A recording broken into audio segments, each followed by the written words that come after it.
Hello everybody and welcome back to episode 7 of our modded series.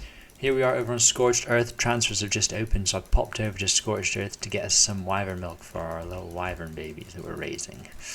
But actually I just caught the end of this raid. Some big tribe have just stomped these guys living on one of the plateaus. So I thought I would sneak in quickly. There is probably still ARB in a lot of these turrets, and for us that is easy profit.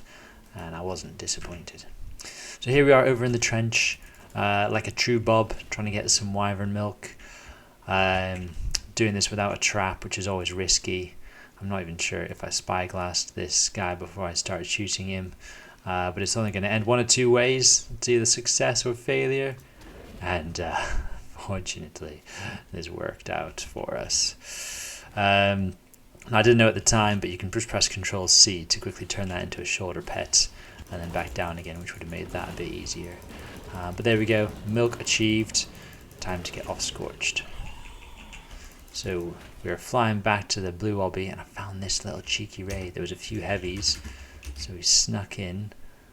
I've taken out the gen, and I've called for Tamed and Drams to come and give me some help. Some nice, easy, free wyvern eggs. It does look like they're offline at the moment. This was the same tribe that we just blew on that plateau, and I think they probably just managed to get a load of their stuff over here before they got raided, so very easy profit. Look at all those heavy turrets. This was definitely a good find. So yeah, Tamed and Drams are coming over with the RGs to bring us some weight. I just need to try and get this stuff safe as fast as possible, because all those heavies is going to make us almost unraidable in our rattle, or we may find out otherwise in a later episode. But anyways, here, look at this. Look at all those heavies. Free ARB. And then Scorched Earth BPs are always nice, because we're currently living on center, so we don't get a lot of these BPs over there. So anyways, not complaining about any of this. For how easy the raid was. I think they basically just hid this stuff away, hoping that the alphas wouldn't find them, to give them time to find a new base spot. So I feel a little bit bad for these guys, but it is Ark at the end of the day. So my wyvern milk is long spoiled. I'm going to have to repeat that, but this is definitely more profit. So we're just going to finish up clearing up these heavy turrets, get the ARB out, and get away with our free profit. Happy days. So we definitely need to scout Scorched Earth some more. So here we are over back in the wyvern trench. I wanted to get some more milk, and I thought I would just check out this rat hole while we were here. This is a rat hole that I played on smalls. It's really, really nice, but it's got one major weakness, and that is it can be built into from below. Here it is. It's basically a long tunnel going up into quite a large space. We managed to get a replicator up there, Indie Forge. At the time of publishing this video, this rat hole has been patched. There was a mesh hole in it, so Wildcard have fixed it now, so unfortunately it's no longer there. But at the time it was a nice base to live in, but it's got this one fatal weakness, which we're going to demonstrate here. So we're still quite bobs. I'm trying to do this wearing flak and building in thatch and wood. Obviously this would be a lot faster if you didn't have to craft everything individually, if it came with metal, for example. And the fact that it doesn't have tech turrets makes this possible in thatch. If you had tech turrets, then a couple blasts from the tech turret would just destroy the Fortnite structure. Because obviously everything here is 6x because it's in the wyvern trench, which again helps for raiders. So the key with building up is that you get foundation control below or above, and then you use walls and ceilings, which you can build within the blocked off building area, and you just got to work your way up slowly but surely, getting into the base. I mean, this was very slow and sure, because as you can see, I'm doing this in flak. I don't even want to have the pyromane on my shoulder because I might get shot. We don't have that many, so lots of deaths. But it is quite a safe way to raid a base, as long as they're offline as well. If they're online, again, one rocket and that will end this. But you just got to go slowly. So just sped this up because, like I said, it's a very slow way to raid a base. You've got to go in little bit by little bit and being very careful about the line of sight and turret coverage, and obviously dying a lot to the heat because it's scorched earth and I'm doing this in flak.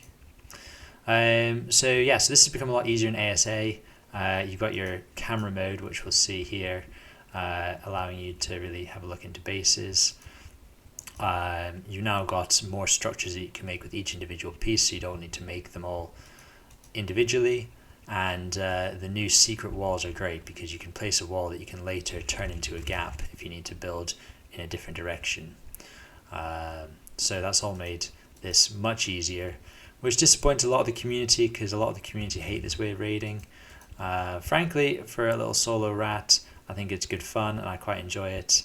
And you just got to think about it when you're building your base spots and do what you can to counter it. Like I said, I got raided out of this very rat hole this way on small tribes, and yeah, it sucks. It sucks whenever you get raided, but I knew it was a risk as soon as somebody found me. So it is what it is. It's the game we play. So we enjoy doing it.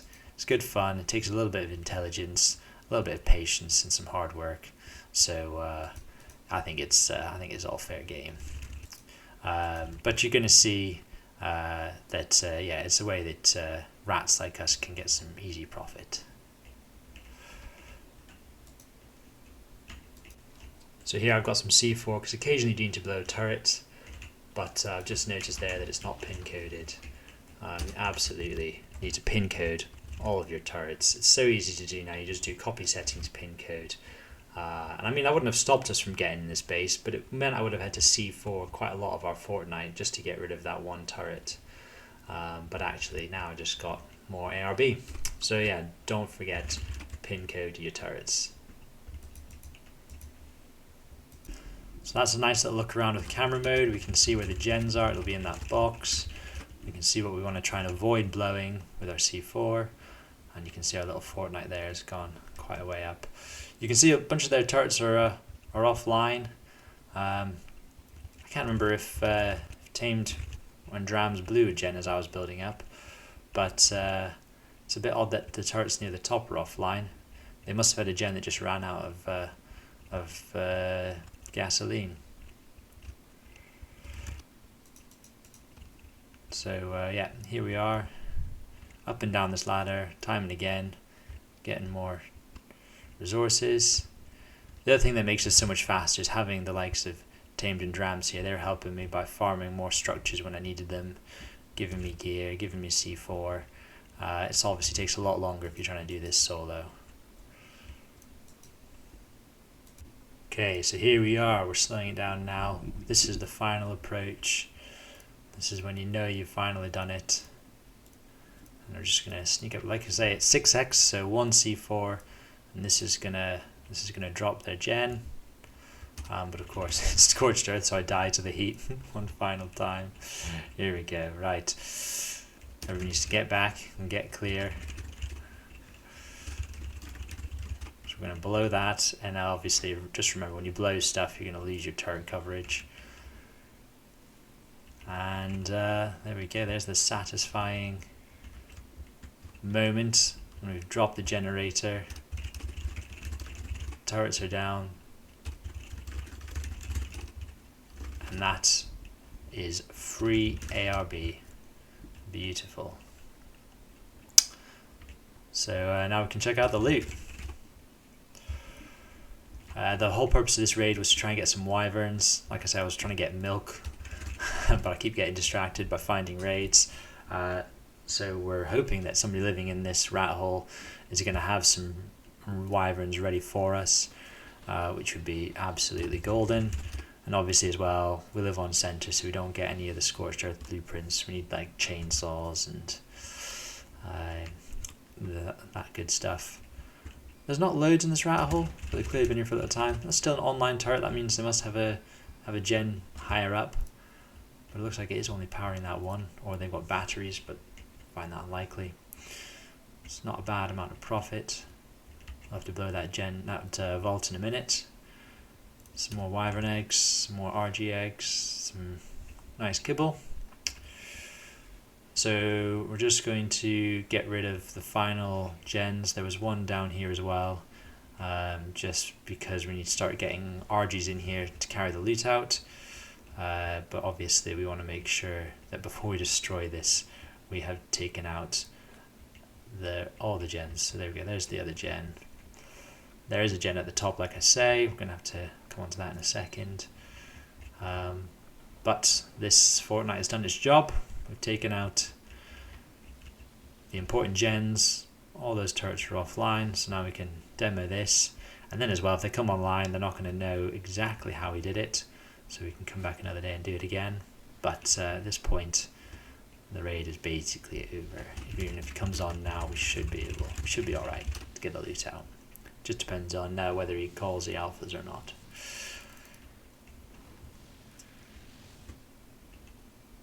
So let's see what we got. Bit of metal, bit of paste, nothing exceptional. We're gonna have to kill his dinos. Just living in a rat hole like this, you're gonna store stuff on dinos. Nothing exceptional there. You can see all the implants in my inventory. That's the number of times I've died. Quite a lot. Tames is up at the top. He's dealing with the turret that's up there. He's just asking for a bit of help. So we're gonna go and get rid of that quickly for him. And then got free loot. Okay, let's see. I need to go up. That's it. Good. Right, that's the final turret down. And there we go. Let's see what we got. We want to get into that cryo fridge now. That's the next priority. While Dame is shotgunning this poor guy's RGs. Yeah, let's take a look.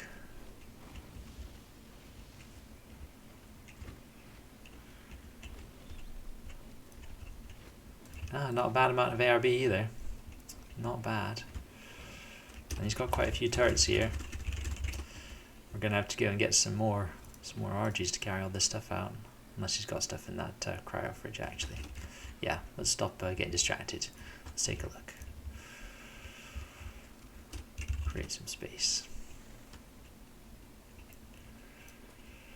So yeah, with it being 3x, just below, sorry, 6x, we'll blow that foundation under it. Let's have a look. What have we got? Oh, very nice, very nice. There are some babies in there, but there are a handful of adults too. That's great. Okay, here we are. We've skipped ahead. We've blown the vault. Just have a look through the loot. Nothing really special. There's some weapons in there. There's some shitty BPs. There's some nice saddles, a bit of element, but we don't have anything on this map. Some talons, which are going to be useful for getting the boss done. One of the lads has already thrown out the poison wyvern. We're just using to try and ferry some of this loot away. So all in all, that is a successful raid. We're going to get the stuff back to the center, and I'll see you all for episode 8. Take care.